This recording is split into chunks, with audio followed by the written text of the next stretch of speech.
In just a little over a month, a new suicide prevention lifeline will be activated and taking calls from people in crisis. For the past year, the Helpline Center in Sioux Falls has been busy preparing for the July 16th launch date. That includes a 2-in-1 supervisor whose outreach to people who are in a dark place has been shaped by personal tragedy.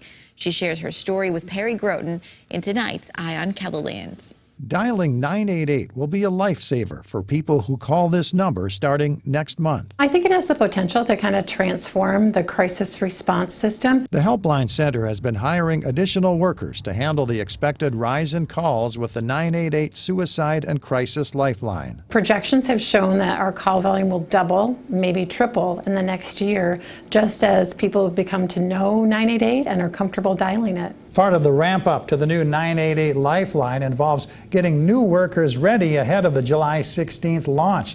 And that involves holding training sessions in large classrooms like this monthly. Our training is a combination of kind of classroom training and then shadowing and on-the-job training where they listen and learn from a current call specialist, and then they actually begin taking phone calls with somebody partnered with them.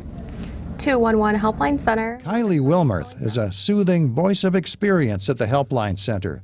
The 211 supervisor has fielded her share of calls from people with suicidal thoughts. Every call is different, every individual is different, so we just have to take that call on an individual basis, and just treat that call as a new call and, leave our emotions and our personal views and beliefs outside of that call. But that emotional detachment, so key in helping callers who are struggling, comes in spite of a great personal loss for Wilmerth. I lost my brother to suicide in 2014. Wilmerth was just 18 when her brother Jacob, then 22, died by suicide, a loss she feels every day. Probably, just having that support from him, he was my older brother, so.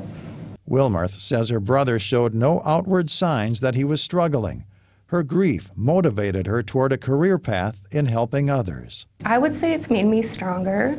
It's definitely opened up my mind a lot about just mental health in general and how anyone that you can come across, or even a loved one or a sibling or a parent could be going through a dark time and not reaching out for support or help. I think a lot of our staff come with their own personal experiences in their life, whether that's a loss like Kylie had, or perhaps their family member struggled with mental health or substance use issues. And I think we all bring that to the table when we answer those phone calls, and that's why we're so compassionate and understanding when we're there to help people. Wilmerth credits emotional support from others for helping her cope with her brother's death. Now she's offering that same kind of support to those on the other end of the line. I think that that's the thing that I learned the most from my brother's passing, is just to be more aware, be more kind to people, be more genuine. With Eye on KELOLAND, I'm Perry Groten.